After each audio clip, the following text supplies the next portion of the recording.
To Jake, Bruno was more than a bulldog. He was family, his only comfort after losing everything. But on one stormy night, that loyal dog sensed something no human could. As death raced toward them in the form of screeching tires, Bruno made a split-second choice that changed everything.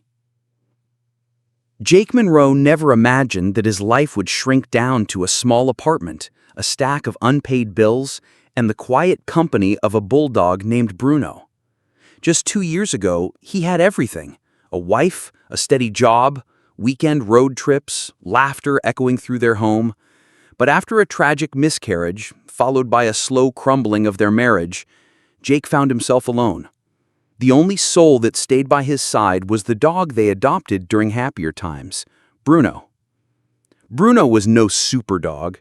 He was clumsy, slow, and spent most of his days snoring loudly on the couch or drooling near Jake's feet. With his stubby legs and pudgy belly, most people found him funny, even a little pitiful. But Jake saw him differently. Bruno never judged, never left, and in the darkest moments, that quiet companionship was the only thing that kept Jake going.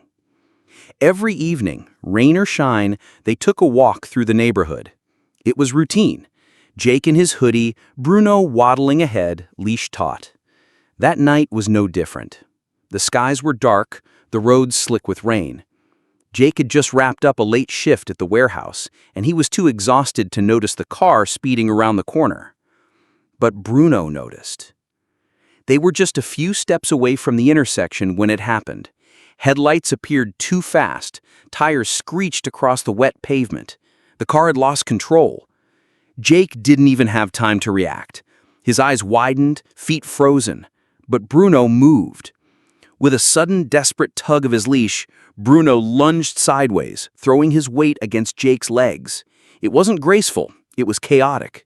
Jake stumbled, fell hard to the pavement, scraping his palms. And the car missed them by inches. The side mirror clipped a street sign before the car spun out and finally halted against a fire hydrant. Sirens echoed in the distance, but Jake didn't hear them. He was on the ground, soaked, heart racing, staring at Bruno. The dog whined, nudging his face against Jake's shoulder, eyes wide with concern. Jake blinked, unable to speak. His lazy, slow bulldog had just saved his life. Jake couldn't shake the image from his mind. The headlights, the leash going tight, Bruno's body slamming into his legs with unexpected force. That moment had replayed in his head every hour since. At first, he thought it was just instinct, dumb luck. But something about the way Bruno had moved, it felt intentional. The next morning, Jake noticed things he hadn't before. Bruno sat by the door, alert, as if guarding. When Jake coughed, Bruno was instantly by his side. He even began placing himself between Jake and anything loud or fast on their walks, barking at motorcycles, nudging Jake away from joggers. It was like something had awakened in him. Curious, Jake called Dr. Karen Miles, the veterinarian who had cared for Bruno since he was a puppy. She'd always said Bruno was unusually sensitive for a bulldog. When she heard what happened, her voice grew serious. "You said he reacted before you saw the car?" "Yes, like he sensed it." There was a pause. Then she said something that stunned him. "Jake, after your divorce, when you stopped bringing Bruno for checkups, I sent a behaviorist to evaluate him at the shelter during his recovery stay. She said Bruno showed signs of protective trauma response, a kind of sixth sense some dogs develop when they form deep emotional bonds." Jake blinked. "Wait, protective trauma?" "Yes, it happens in dogs who sense emotional instability in their owners. They don't just offer comfort, they become guardians, quiet watchers. Dogs like Bruno don't just see threats, they feel them." Jake sat in silence, stunned. Bruno wasn't just loyal, he was watching, protecting, responding to every change in Jake's energy, body language, and surroundings. The sluggish bulldog wasn't lazy, he was listening. Later that evening, Jake pulled out a dusty photo album. On the first page was a picture of him and his ex-wife on adoption day. Bruno wedged awkwardly in between them, tongue out, eyes bright. Jake hadn't cried in months, but now he couldn't stop. Bruno waddled over, rested his head on Jake's lap, and sighed, as if to say, "I'm here. I've always been here." And Jake suddenly realized Bruno didn't just save him from the car. He had been saving Jake every day in ways no one saw. Jake woke up the next day with a feeling he hadn't felt in months. Clarity. The kind of clarity that comes when a life or death moment resets everything. He looked at Bruno, snoring peacefully on the rug beside his bed, and felt more than gratitude. He felt a kind of reverence. Bruno had risked his life.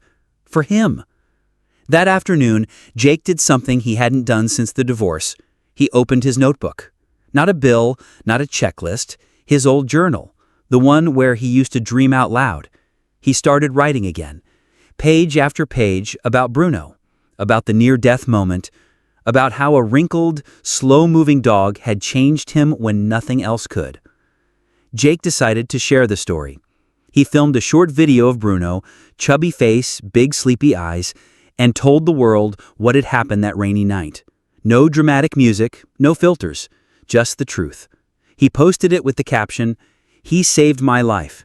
Here's how my Bulldog became my hero." Within 24 hours, the video went viral. Comments poured in. Thousands of people shared their own stories of dogs who stayed through breakups, grief, trauma. People who had never seen bulldogs as more than funny-looking suddenly saw them as emotional giants.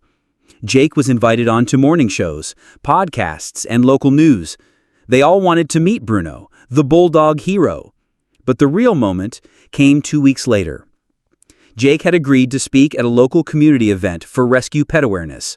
Standing on the small stage, holding a trembling note in one hand and Bruno's leash in the other, he looked out at the audience. "I thought I was saving him when we adopted him," he said, voice cracking. "Turns out, he was saving me all along." Bruno sat beside him, tail thumping lazily. The crowd rose to their feet in applause, and Jake bent down, hugging Bruno tight. It was more than just survival now. Jake had found purpose again. He launched a small nonprofit, Bruno's Second Chance, helping rescue dogs get trained as emotional support, companions for people struggling with trauma or depression. Bruno became the quiet face of something bigger than either of them.